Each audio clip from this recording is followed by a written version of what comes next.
기구한 팔자를 타고 태어나는 사람이 정말 있을까요? 제 생각은 맞다입니다. 그 기구한 인생을 30년이 넘는 세월 동안 살아온 사람이 바로 저라는 생각 때문이죠. 물론 제 선택이 저를 그렇게 오랜 시간을 힘들게 만들었을지도 몰라요. 왜냐면 저는 22이라는 어린 나이에 혼전 임신으로 남편과 결혼했으니까요. 그뿐인가요? 저는 태어나자마자 친할머니네 버려지듯 맡겨졌어요. 제 부모는 돈을 벌어야 해서도 일이 많아 바빠서도 아니었어요. 그저 제 존재를 혐오했다는 게 정확한 표현이겠네요. 서로의 사랑으로 만들어진 제가 서로에게 끔찍했던 거죠. 그래서 저는 제 부모의 생사도 모른 채 살았어요. 하지만 괜찮았습니다. 꼭 가족이라고 해서 저를 무조건적인 사랑으로 보듬을 수 없다는 걸 너무 일찍 알아버렸으니까요. 그리고 제가 할머니네에서 자랐기에 남편과도 만날 수 있었잖아요. 저는 남편과 어렸을 적부터 동네 놀이터에서 참 많이 놀았어요. 7살쯤 됐을 땐가 혼자 놀이터 그네를 타고 있던 제게 남편이 먼저 다가와서는 자기도 오늘 혼자라며 같이 놀자고 손 내밀어 준 게 깊은 인연까지 이어졌어요. 남편은 저보다 1살 많은 동네 오빠였고 주변을 잘 챙기는 섬세하고도 마음 따뜻한 사람이었죠. 제 나이 18에 저에겐 전부였던 할머니가 세상을 떠난 뒤 저는 홀로 서기를 해야 했어요. 그때 남편이 큰 위로가 되어주었고 의지도 많이 했어요. 괜찮아. 다 괜찮을 거야. 내가 네 곁에서 앞으로도 쭉 함께 할게. 오빠, 고마워. 오빠가 있어서 정말 다행이야. 네. 남편은 저의 첫사랑입니다. 남편에게도 제가 첫사랑이고요. 그래서 저는 어린 나이에 남편의 아이를 가지게 되었을 때조차 두려울 것이 없었어요. 남편은 임신 사실을 알자마자 잘 다니던 대학까지 자퇴하며 저를 책임지기 위해 노력해 주었거든요. 저의 시부모님은 제가 어렸을 때부터 알고 지낸 이웃분이시고 할머니와 단둘이 사는 걸 안타깝게 여겨 도움도 주었어요. 그렇게 따뜻한 분들이기에 저는 뭐든 괜찮을 거라고 믿었습니다. 하지만 현실은 그리 녹록하지 못했어요. 제 시부모님은 제가 남편의 아이를 가졌다는 사실을 알자마자 저를 손가락질에 대며 비수 같은 말을 쏟아냈고 시모는 격하게 반대하며 나섰어요. 임신이라니? 너희 임신이 무슨 장난인 줄 알아? 이제 막 성인이 된 너희가 어떻게 한 생명을 책임지겠다는 거니? 하물며 연진아, 네 부모도 널 못 키우겠다며 버렸어. 그런데 새파랗게 어린 너희가 도대체 무슨 수로 애를 낳아 키운다는 거야? 아줌마, 제발 허락해주세요. 저 이 아이 포기 못해요. 아빠 없이 키울 수 없어요. 저희 정말 열심히 살게요. 어떤 힘든 역경이 찾아와도 잘 이겨내면서 그렇게 살아볼게요. 네? 엄마, 나도 연진이와 같은 마음이야. 우리가 어려서 불안한 마음에 이렇게 반대하는 거 알아요. 하지만 나 아무리 그래도 연진이도 이 아이도 절대 포기 못해요. 이미 힘들 거 각오하고 내린 결정이야. 아들, 아무리 너희가 이래도 난 절대 허락할 수 없어. 애를 포기한다면 내가 어떻게든 뭐라도 해서든 도우마. 하지만 이건 아니야. 연진아, 내 아들 앞길 막지 말아주렴. 우리 아들 그 유명한 대학을 척척 붙는 똑똑한 아이야. 앞으로 얼마나 더 대성할지 기대되는 그런 아이란 거 알잖니? 너와 내 아들은 태생부터가 달라. 가야 할 길이 다르다고. 아줌마, 저도 오빠한테 너무 미안하고 아줌마 아저씨께 너무 죄송해요. 하지만 저도 이 아이만큼은 무슨 수를 써서든 지키고 싶어요. 제발, 제발 저희가 아이를 지킬 수 있게 도와주세요. 정말 말이 안 통하는 애구나 너. 애미 애비 없이 자란 것들은 이게 문제야. 사리분별도 못해 지 분수도 몰라. 어쩌라는 거니? 내 아들만큼이나 너도 공부 잘했다며 그런 애가 이리 물러터지고 멍청해서야 되겠어? 막말로 감히 너 같은 게 내 아들의 아이를 가졌다는 것부터가 말이 되느냔 말이야. 엄마, 심란한 마음을 모르는 건 아니지만 그렇게 말하는 건 정말 아니지. 내가 뭐 얼마나 대단한 사람이라고 그런 말까지 해? 나를 사랑해주는 여자고 내가 사랑하는 여자야. 우리가 아무리 나이가 어려도 서로를 위한 마음만큼은 그 누구도 함부로 말할 수 없는 거라고. 됐어요. 나도 이제 다 큰 성인이고 내 인생 내가 알아서 살아. 반대할 거면 반대하세요. 저는 무슨 수를 써서든 연진이랑 결혼도 하고 이 아이도 지킬 거니까. 저희는 시부모님의 반대에도 무릅쓰고 임신 4개월 차에 혼인신고까지 했어요. 참 무모한 선택이 아닐 수 없었죠. 하지만 우리 아이를 지키기 위해서라면 저희는 모든 걸 감내할 준비가 되어 있었어요. 그렇게 제 남편은 시부모님까지 등지면서 저와 아이를 지켰고 또 희생했어요. 자식 이기는 부모 없다고 결국 제가 시댁의 며느리로서 발 들일 날이 오긴 하더군요. 물론 아이를 출산하고도 한참 후였어요. 그 시기는 아이가 돌무렵 되었을 때였고 또 제 남편이 사고로 세상을 떠난 후였습니다. 시모가 저를 시댁에 발들이게 한 이유는 가까이 두고 평생을 원망하기 위함이었어요. 시모에게 저는 자신의 아들을 사지로 내몰아버린 천하의 나쁜 것이었거든요. 니까짓 게 뭐라고? 저 아이가 대체 뭐라고? 네가 내 아들 목숨을 하찮게 만든 거야. 알아? 죄송해요. 너무 죄송해요. 죄송? 사과하면 넌 끝이겠지. 네가 자식 잃은 부모 심경을 알 리가 있겠니? 나쁜 것. 잘못될 거라면 너나 잘못되지 그랬어. 일찍이 네 할머니나 따라갈 것을. 당신 이제 그만해. 시끄럽기만 하지. 제가 그런 말을 들은들 이미 떠난 아들이 살아 돌아오는 것도 아니지 않소.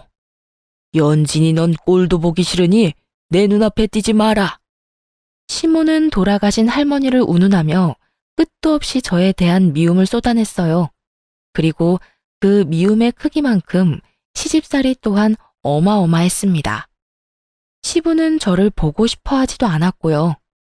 그럼에도 저는 시댁에 매일같이 시댁을 가야 했죠. 홀로 그 아이를 키워내면서도 시댁의 잡일까지 도맡아 하며 어떻게든 살아내기 위해 고군분투했어요. 시댁 냉장고 청소며 화장실 청소 같은 집안일을 거두는 건 물론 시모의 심부름까지 하면서 시댁의 가정부처럼 지냈어요. 그렇게 지내면서도 아이와 제 입에 풀칠할 돈도 벌어야 했고요. 아직도 잊히지 않는 가슴에 맺힌 일이 몇 개 있어요. 그날은 제가 남편의 첫 기일을 보내고 얼마 뒤의 일입니다. 아이가 막 2돌이 지났을 때였어요. 한참 잔병 치레를 많이 하던 시기라 퍽 하면 아프더라고요. 기관에 맡길 여건도 되지 않으니 아이를 들쳐업고 일을 했죠. 낮에는 뻔질나게도 시댁에서 저를 찾으니 밤에 할 수 있는 식당 일로 돈을 벌었어요. 그때도 아이를 업고 식당 설거지를 하고 있었고요. 밤 9시쯤 됐었는데 이상하게 그날따라 등이 뜨뜻한 거예요. 저는 혹시나 하는 마음에 아이를 살짝 내려 이마를 만져봤어요. 그런데 애가 이마랑 몸은 불덩이처럼 펄펄 끓고 손발은 얼음장처럼 찬 거예요. 사장님, 아이가 지금 열이 펄펄 나요. 저 얼른 병원 좀 다녀올게요. 어머, 그러네. 가게 신경 쓰지 말고 어서 다녀와요. 저는 사장님께 양해를 구한 뒤 그 길로 급히 응급실로 향했어요. 원래도 열에 취약한 편이라 열 경련이라도 일으킬까 어찌나 무섭던지 아이는 요로 감염에 걸렸던 거더라고요. 바보같이 먹고 사는 것만 신경 쓰느라 애가 아파가고 있던 것도 눈치 못 챘네요, 제가. 설상가상으로 며칠 입원 치료가 필요하다더라고요. 정말 싫은데 먹고 살 돈도 빠듯하니 병원비 걱정이 절로 들었어요. 그런 제 자신이 그날따라 어찌나 못나고 또 밉던지 모릅니다. 입원실에 자리가 나길 아이와 기다리며 응급실에서 수액을 맞고 있을 때 시모에게 연락이 왔어요. 그때 시각이 밤 11시가 훌쩍 넘었던 터라 의아했죠. 평소에는 그 시간에는 한참 자고 있을 때니까요. 시모가 연락한 이유는 다음날 점심때쯤 집에 손님이 오니 아침 일찍 와서 대청소도 하고 음식 준비도 하라는 거였어요. 저는 시모에게 아이가 입원해서 내일은 도울 수 없다고 말했어요. 그런데 제 말을 듣고는 시모가 난리를 쳐댔어요. 너는 도대체 애를 어떻게 키우길래 요로 감염애를 다 걸려? 그 아이 지키게 해달라고 애원할 땐 언제고 이제 태어났으니 막 키워도 된다 이거냐? 내 아들의 하나뿐인 핏줄이야. 너같이 천박한 것과는 급이 다른 아이라고. 제가 아이를 좀 더 신경 썼어야 하는데 그러지 못했나 봐요. 그래도 이맘때 아이들이 요로 감염에 간혹 걸리기도 한다고 해요. 며칠 입원해서 잘 치료받으면 금방 좋아진다고 선생님께서 그러셨어요. 그러니까 너무 걱정 마세요, 어머님. 입원했으니까 당연히 그러겠지. 내 아들도 죽여놓고 내 손주까지 잘못되면 네가 목숨 부지하고 살 수나 있을 줄 알아? 네 몸 건사하지 말고 넌 하나 남은 우리 집안 핏줄만 챙겨. 알겠니? 네, 그럼요. 어떻게 지키 나이인데요. 제가 좀 더 잘 살필게요. 저는 시모가 애가 아픈 것 때문에 야단을 친 게 처음이라 조금 당혹스러웠어요. 하지만 우리 아이에게 애정이 전혀 없지는 않았다는 생각에 기분이 나쁘지만은 않더라고요. 아니, 정확히는 그 순간 처음으로 안도감이 들었던 것 같아요. 그런데 시모는 이런 제 마음을 짓밟는 말을 이어갔고 참지 못한 저는 결혼 이후 처음으로 시모에게 화를 쏟아냈어요. 너는 하필이면 이럴 때 애를 아프게 만들어. 너가 와서 청소를 안 하면 이 넓은 집을 누가 청소하냔 말이야. 진짜 짜증나 죽겠네. 왜 너는 애 간수도 못해서 나한테까지 피해를 주니? 당장 내일인데 어쩌면 좋아 정말. 아무튼 내 인생에도 내 아들 인생에도 걸림돌밖에는 안 되는 계집애라니깐. 어머님께서 속상하신 마음 모르는 건 아니지만 제가 아프게 만든 건 아니잖아요. 그저 이 나이 때 애들이 자주 아프면서 크는 것뿐인걸요. 너 지금 내 말에 말대꾸하는 거니? 네가 정말 미쳤구나. 가뜩이나 내일 손님 맞이가 엉망이 될 판이라 성질나 죽겠는데 지금 나랑 말장난이라도 하자는 거야? 너가 애 똑바로만 잘 키워도 이런 일 없지 않니? 뭘 잘했다고 말대꾸야 말대꾸가? 예, 이게 다 네 탓이니까 애를 간호사한테 맡기든 입원실에 같이 입원해 있는 보호자한테 맡기든 요령껏 맡기고 와서 네가 다 준비해. 알겠어? 어머님, 저도 그동안은 죄스러운 마음에 어머님께서 시키는 대로 다 했지만 이번만큼은 못하겠어요. 어머님한테는 뭐가 더 중요한지 모르겠지만 저한테는 지금 우리 아이보다 더 중요한 건 없어요. 남들도 어머님처럼 굴진 않아요. 아픈 애를 남한테 맡기라는 망발은 안 한다고요. 어머님 댁이고 어머님 손님이니까 어머님께서 직접 해결하세요. 뭐야? 애가 아픈 게 아니라 네 머리가 어떻게 된 거 아니니? 그렇지 않고서야 겁대가리 없이 이렇게 함부로 입을 놀릴 리가 없지. 어디 감히 나한테 언성을 높이는 것도 모자라 따박따박 말대답질을 해? 너 내 손에 죽고 싶어 환장했니? 밤낮 없이 손에 물 마를 날 없이 홀로 악착같이 버티며 살고 있는 제게 엄마 자격 운운하는 것도 모자라서 아픈 애는 안중에도 없으신 분을 위해 제가 왜 뭔가를 해야 해요? 저요, 남편 먼저 보내고 어머님께 제 딴엔 그동안 최선을 다했어요. 그런 제 노력은 안중에도 없는 분께 이런 말까지 들으면서 무엇을 해드리고 싶지 않아요. 그러니까 앞으로는 제게 어머님 할 일 떠밀지 마세요. 아셨어요? 그동안 쌓여있던 묵은 감정을 이렇게라도 털어내고 나니 체증이 쑥 내려가는 것만 같았어요. 하지만 제 이런 반항을 시모는 참을 수 없었나 봐요. 아이가 입원할 병원을 어떻게 알았는지 응급실에 들이닥쳐서 다짜고짜 제 뺨을 내리쳤어요. 그것도 수도 없이 말이에요. 병원 직원들이 뒤늦게 말리고서야 시모는 내리치는 걸 멈추고는 돌아갔어요. 참 다행인 것은 제 아이가 그 난리통에도 깊은 잠에 빠져 보지 못했다는 겁니다. 저는 그날 이후 시댁 식구 그 누구의 부름에도 절대 응하지 않았어요. 설령 제게 또다시 찾아와 갖은 모욕을 퍼부어도요. 그간 제가 노력했던 것으로 며느리 몫은 했다고 생각했고 앞으로는 이런 취급받지 않고 저와 아이만을 위해 살기로 마음먹었거든요. 그것만이 저도 아이도 행복할 수 있는 길이라고 여기면서요. 그렇게 홀로 아이를 키우며 삶을 꾸려가다 보니 어느덧 아이는 5살이 되었어요. 그리고 조금은 안정적인 패턴을 가질 수 있었어요. 아이가 클수록 아픈 것도 조금 덜하고 손 가는 일도 덜하니 차츰차츰 상황이 좋아지더라고요.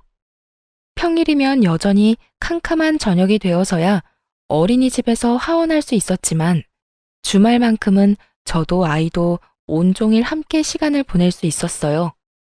저는 그 삶이라도 더없이 행복했어요. 아이에게는 늘 미안한 마음이 컸지만 씩씩하게 잘 자라주는 아이의 모습이 위안이 되었거든요. 그리고 제게 설레이는 감정을 느끼게 해주는 사람도 생겼어요. 물론 아이 때문에 깊은 관계까지는 생각해보지 않았지만 그래도 이제는 남들 사는 것처럼은 사는 것 같았어요. 앞으로도 이렇게 잔잔하게 흐르길 바라기도 했고요. 그렇지만 언제나 시련은 불시에 찾아와 제 삶을 흔들곤 하죠. 시모는 어디서 어떻게 제 소식을 전해 들었는지 제 직장까지 찾아와서 저를 기다리고 있었어요. 그러고는 저를 발견하자마자 제게 성큼 다가와서는 삿대질을 해대며 언성을 높였어요. 어디 내 아들의 애까지 낳아 키우고 있는 몸으로 다른 남자 만날 생각을 해? 네가 연락 끊으면 내가 네 소식도 모를 줄 알아? 순수한 내 아들 꼬여내서 임신부터 한 천박한 것이 그새를 못 참고 아무 남자 품이나 찾아대는 꼴이라니. 당장 정리해, 당장! 제 아이 손 닿아본 적도 없는 분이 참견할 일은 아니지 않나요? 그것도 제 직장까지 와서 가타부타 하는 건 더더욱 무례한 태도고요. 그리고 전 단연코 천박한 행동한 적 없어요. 내 아이에게 떳떳한 부모로 살기 위해 기를 쓰고 노력 중이거든요. 내 인생 내가 알아서 해. 당신이 관여할 문제가 아니라고. 이 버르장 머리 없는 것이 내 아들 그렇게 만들어 놓고 내가 너만 행복하게 둘 것 같아? 두고 봐. 벼랑 끝까지 쫓아가서라도 널 가만두진 않을 테니까. 그거 알아요? 과거에 묶여 사는 당신이 내 눈에는 그저 가여울 뿐이야. 그래, 당신도 자식을 뒀던 부모니까 여전히 내가 밉겠지. 하지만 그렇다고 해도 변하는 건 없어요. 행복하지 못한 사람은 당신뿐일 거라는 걸 저는 알거든요. 누군가를 미워하면서 산다는 것만큼 지옥 같은 삶도 없잖아요? 다시는 제 인생에 참견질하지 마세요.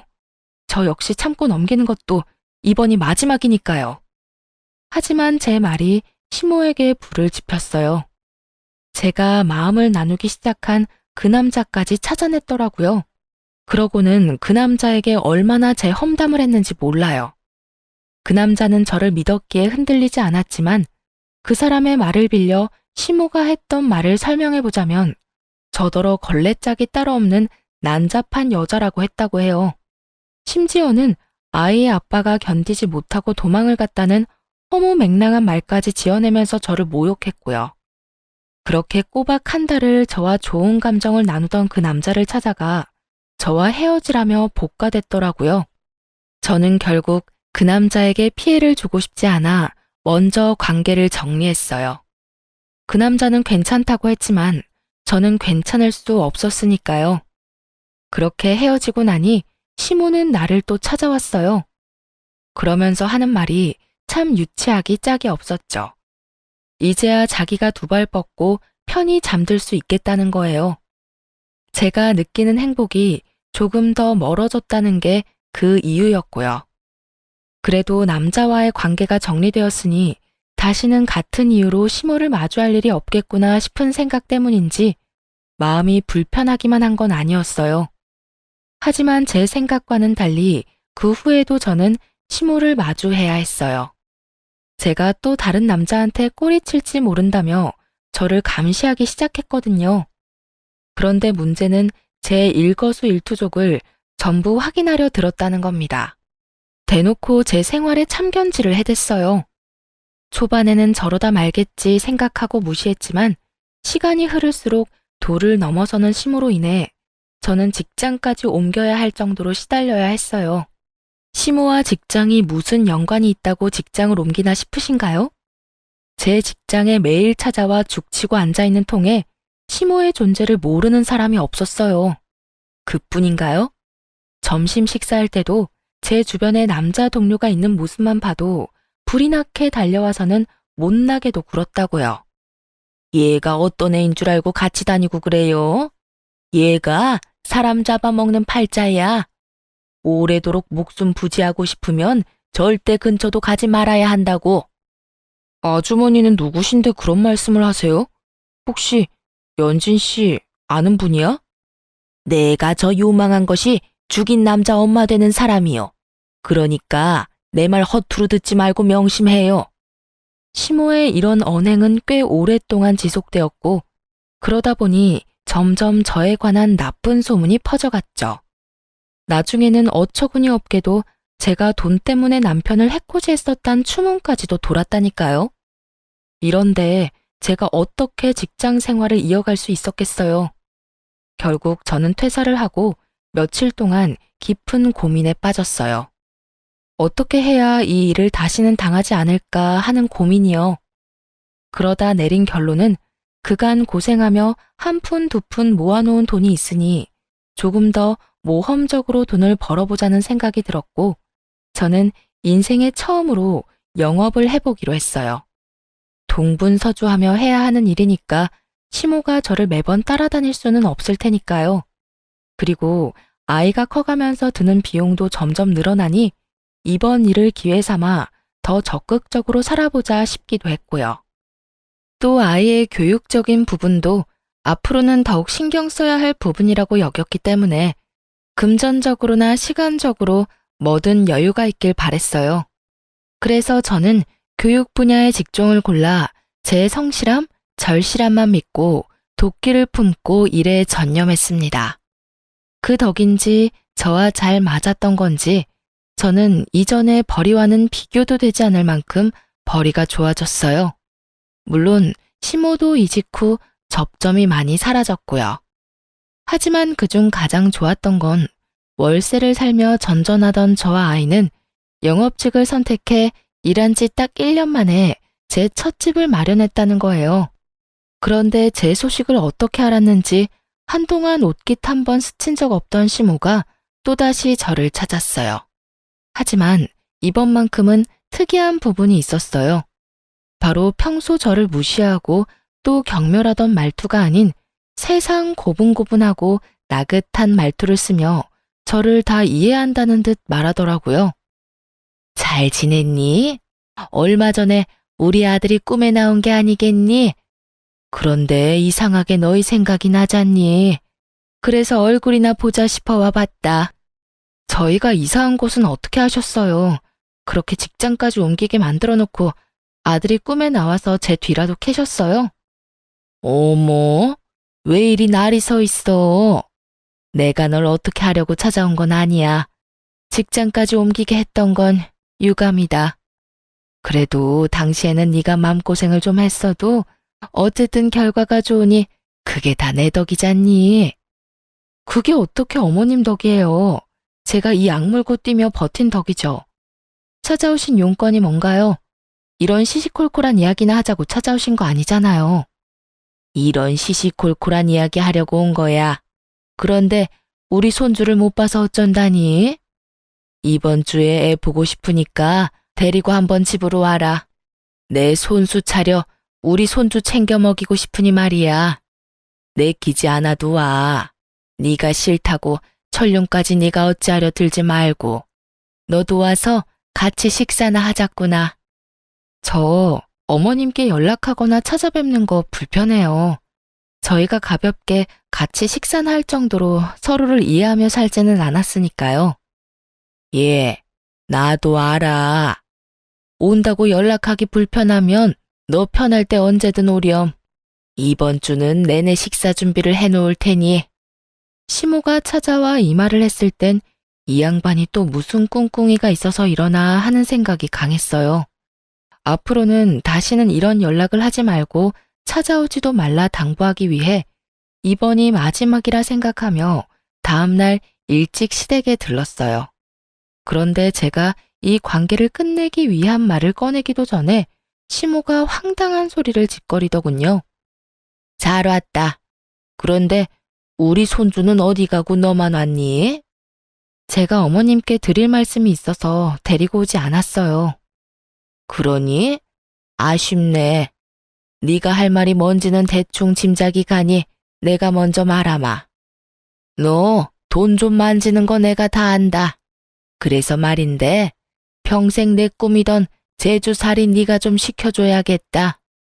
할머니가 살아계실 적 시모는 가끔 자기 꿈을 이야기하곤 했어요. 늙으면 자기는 제주도에서 살고 싶다고요. 그런데 지금 그 꿈을 저더러 이뤄달라뇨. 저는 시모의 말에 어이가 없어 따박따박 따졌어요. 제가 왜 어머님의 꿈을 이뤄드려야 해요? 제가 힘들게 지내왔던 세월을 빤히 보셔놓고 그런 말을 어떻게 하세요?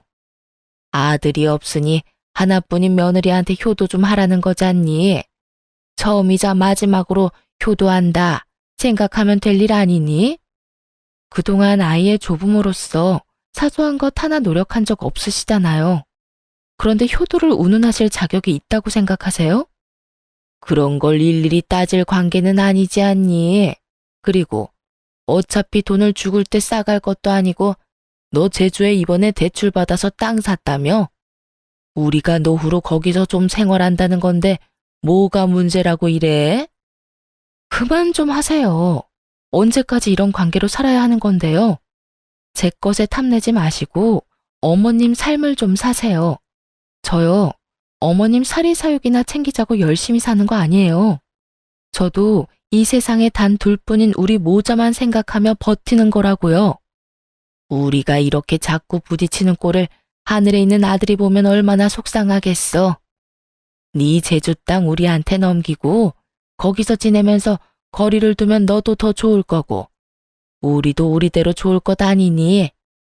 정 못하겠으면 내 아들 목숨값이라고 여겨라. 지금 뭐라고 하셨어요? 남편 목숨값이요? 그래. 그렇게 네 제주 땅 넘기기 아까우면 그렇게 생각해. 그럼 네 마음이 덜 아쉬울 것 아니니? 안 그래? 정말 끝까지 진절머리가 나게 만드네. 당신이 말하는 아들 목숨값, 내 남편 사망보험금까지 탈탈 털어갔잖아. 1,000원 한 장 안 남겨주고 전부 빼앗아 갔잖아. 저는 목숨값을 운운하며 말하는 순간 꼭지가 돌아 그 집에 있는 물건이란 물건은 다 집어 던져댔어요.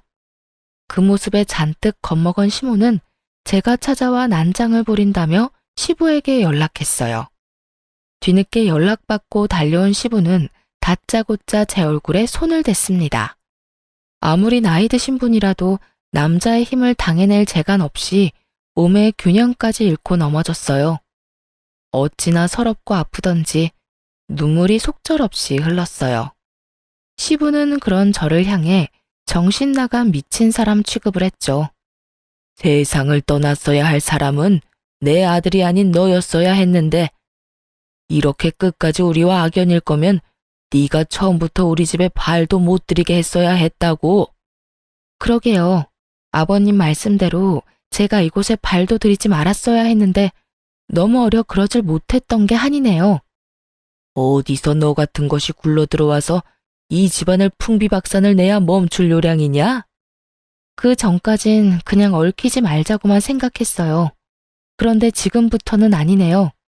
당신 말처럼 이 집안이 풍비박산 나는 꼴을 내 두 눈으로 꼭 보고 말 거야.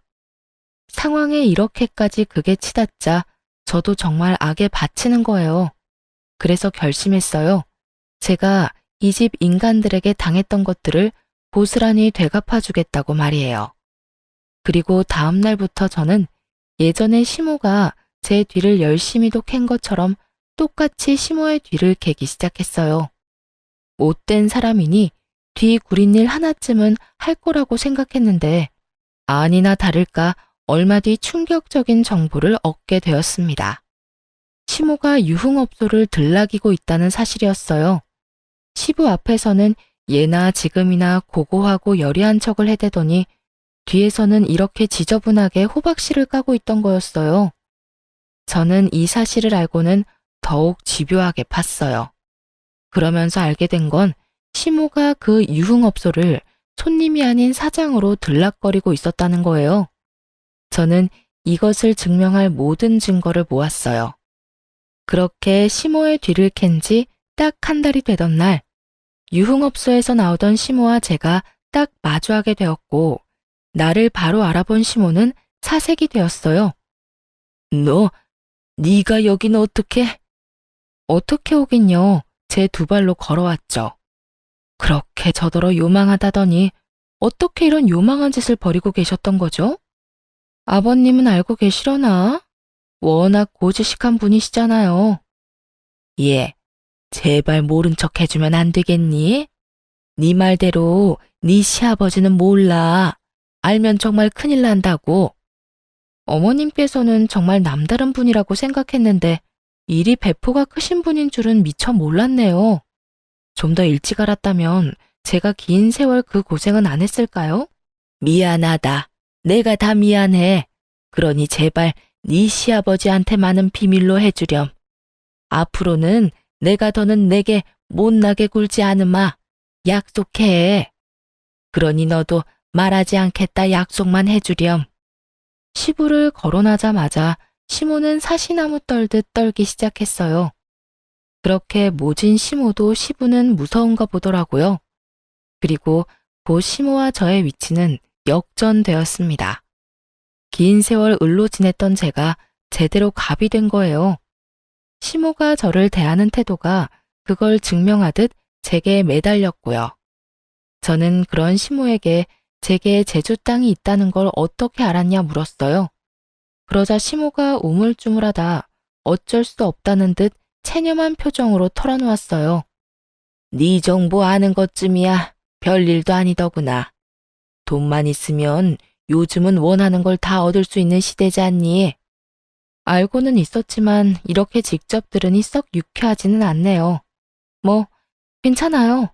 이제 더는 제주살이를 요구할 일은 없을 테니까요. 그렇죠? 그럼 당연하지.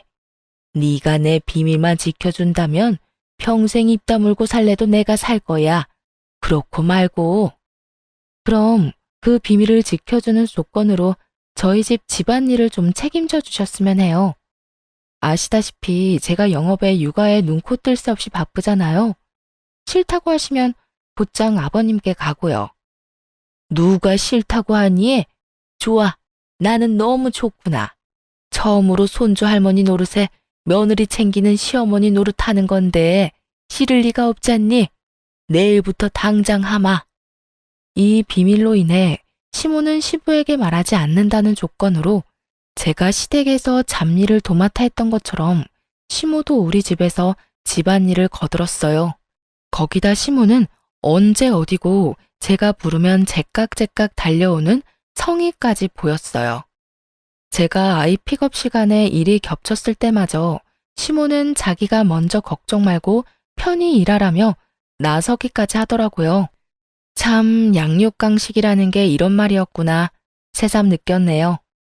그제야 시모가 왜 그리도 저를 부려먹었나 이유를 알게 됐어요. 참 저를 대신에 일을 해준다는 게 이리도 편하고 좋다는 걸 몸소 느끼게 되었으니 말이에요. 그런데 그렇게 지내던 중 저는 시모에 대한 정말 큰 비밀을 알게 되었어요. 그날은 제가 월차를 쓰고 집에서 쉬는 날이었죠. 시모는 어김없이 제 집에 와서 일을 해주고 있었고요. 시모가 잠시 소파 위에 핸드폰을 두고 쓰레기를 버리러 간 사이에 전화 한 통이 걸려왔어요. 평소라면 신경도 안 쓸 텐데 그날따라 이상하게 전화벨이 거슬리더라고요. 그래서 저는 시모를 대신해 전화를 받았는데 그 통화가 판도라의 상자를 열어버린 셈이었던 거예요. 시모에게 전화를 건 사람은 다름 아닌 저와 마음을 나눴던 유일한 남자, 그 남자의 아버지였던 거예요. 당신 혹시 요즘 나 피하는 거요? 왜 이리 연락하기가 어려워? 당신 며느리와 내 아들까지 떼어내가면서 이어온 인연인데 요즘 왜 이리 소홀히 굴어요? 내가 뭐 잘못한 거요? 아니면 나한테 서운한 게 있어? 여보세요? 듣고 있어요? 저는 너무 놀란 마음에 무작정 전화를 끊어버렸어요. 그런데 딱 그 타이밍에 시모가 현관을 열고 들어오더군요. 저는 그런 시모에게 도대체 밖에서 뭘 하고 다니냐며 따져 물었어요. 하지만 시모는 갑자기 무슨 소리를 하느냐며 당황스러워 하더라고요. 그런 시모에게 전화가 왔었다고 말했고, 시모는 통화 내역을 봤는지 손을 바들바들 떨며 불안한 기색을 보이더라고요. 저는 그 모습을 놓치지 않고 사실대로 말하라고 난리를 쳐댔어요. 그러자 시모도 깊은 숨을 몰아쉬고는 입을 열었습니다. 이 남자는 그러니깐 내가 따로 만나고 있는 사람이야. 네 시아버지는 당연히 모르는 사실이고. 그것뿐만 아니잖아요. 제가 만나던 그 남자랑 연관 있는 거 다 안다고요. 그건 내가 나중에 알게 된 사실이야. 혹시라도 내 외도 사실을 네가 알게 될까 겁이 났어.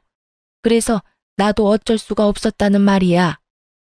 하필이면 어머님께서 외도를 하고 있었는데 그 남자가 저와 마음을 나눴던 그 남자의 아버지였다고요? 그래서 어머님의 그 난잡한 사랑을 지키기 위해 저에 대한 갖은 험담을 쏟아내면서까지 갈라놓으려고 했고요. 그래, 외도도 내가 하면 로맨스인 것 아니겠니? 너도 어떤 남자인지 그의 아들을 경험했으니 알 것 아니니? 아들은 아버지를 보고 배우는 거잖니. 그런 다정한 사람을 나라고 어떻게 포기했겠어? 어차피 넌 어린아이가 있으니 포기하기 쉽잖아. 난 하나뿐인 내 아들도 떠나버린 후라 기댈 곳이 필요했을 뿐이야. 저는 그제야 시모가 저와 마음을 나눴던 그 남자를 한 달 꼬박 괴롭혔던 이유를 알게 되었어요. 시모가 이리도 난잡하고 지저분한 사람이라는 걸 이렇게까지 모든 사실을 알게 되고서야 몸소 느꼈네요. 저는 그동안은 느끼지 못했던 배신감마저 들었어요. 더는 시모의 비밀을 빌미로 시모와 같은 짓을 하지 않기로 마음 먹었어요. 그 길로 저는 시부에게로 향했습니다. 그리고 제가 알고 있는 시모에 관한 모든 진실을 밝혔어요. 하지만 시부는 저를 미움의 시선으로만 바라보았고 여전히 그런 시선으로 바라보기에 제 말을 믿으려 하지 않았어요. 아니, 여전히 저를 정신 나간 사람이라 여기고 있었죠. 저는 그런 시부에게 제가 농간을 부리는 것이 아니라는 걸 증명해 보였어요. 제가 그간 모아온 증거들과 좀 전까지 나눴던 시모와의 대화를 녹음한 것까지 다 들려주었죠. 시부는 이 모든 걸 눈으로 귀로 확인한 뒤에야 시모를 찾아댔어요. 그런데 딱 그 타이밍에 제가 입 놀릴 게 염려된 시모가 한 발 늦게 시댁에 도착해 들어왔어요. 그리고 그날 시댁은 정말 말 그대로 풍비박산이 났습니다. 아버님은 시모에게 더러운 여자라며 당장 이혼이라며 노발대발을 했고 시모는 시부에게 끝까지 사실이 아니라며 제가 꾸며낸 거라고 잡아떼기까지 하더라고요. 그러나 이미 신임을 잃은 시모의 말에 무슨 힘이 있겠어요? 결국 시부는 시모를 상대로 이혼 소송을 걸었어요.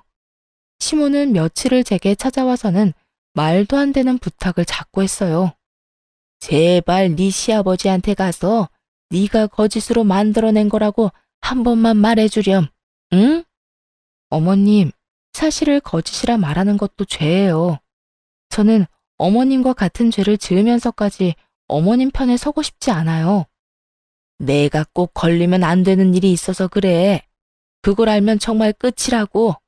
그러니 제발 나 좀 살려줘. 나 좀 도와줘. 얼마 뒤 저는 시모가 시부에게 걸리면 안 된다는 게 뭔지 알게 됐어요. 시모가 업소 운영을 위해 시부 이름으로 몰래 대출을 받았던 거였죠.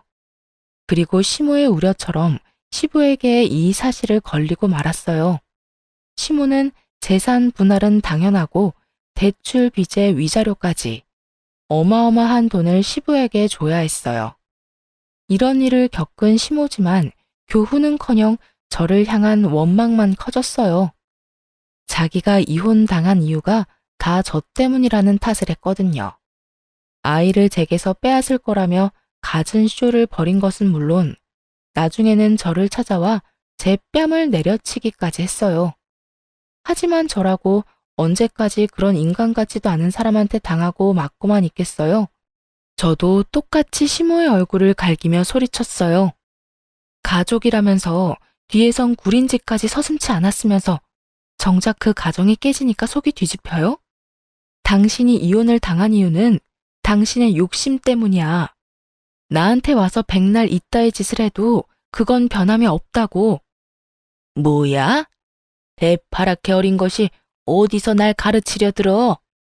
처음부터 너만 없었다면, 그랬다면 다 내 마음대로 누리며 살았을 거라고. 이런 끝을 맞이할 내가 아니란 말이야. 가족을 속이고 살았으면서 당신 가정이 천년만년 화목할 줄 알았어? 사람을 업신여기니 당신도 말년에 그런 대우를 받은 거야. 알아?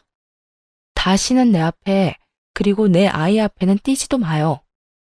너만 아니더라도 내 가정은 평화로웠다고.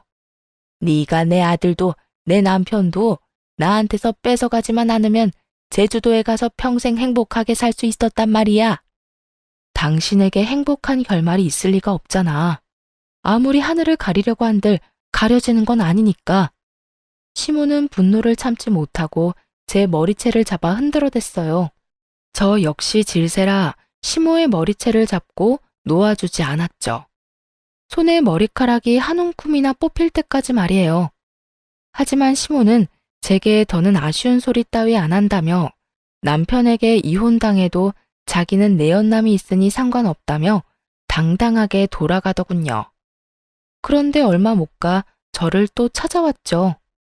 그 이유는 내연남에게 이별 통보를 받았기 때문이었고요. 제가 저와 연인이 될 뻔한 그 남자에게 연락해 우리가 이루어지지 못했던 그 이유에 대해 말했어요. 제 시모가 내연녀라는 사실도 자기들의 사랑을 위해 우리가 그런 끝을 맞게 됐다는 것도요. 그러자 시모의 내연남이 자기 가정까지 큰 피해를 볼까 무서워 황급히 시모와의 관계를 정리했던 거예요. 거기다 제 말처럼 하늘이 나섰던 건지 얼마 뒤 시모가 운영하던 유흥업소에서 한바탕 소동이 났어요. 시모가 시부에게 위자료와 대출 빚을 갚는 것 때문에 자금이 없어 직원들에게 월급을 제대로 주지 않았던 게 화근이었어요. 결국 시모는 악덕이라는 꼬리표만 달린 채 폐업까지 하게 되었어요. 그제야 아쉬운 게 많아졌던 걸까요? 다시는 안 볼 사이처럼 머리채까지 잡아놓고 목숨을 잃은 아들을 생각해서라도 자기를 좀 잘 살펴주면 안 되겠냐며 구걸하는 거예요. 정말 애처롭게도 매달리는 꼴이 추접해 보일 정도로요.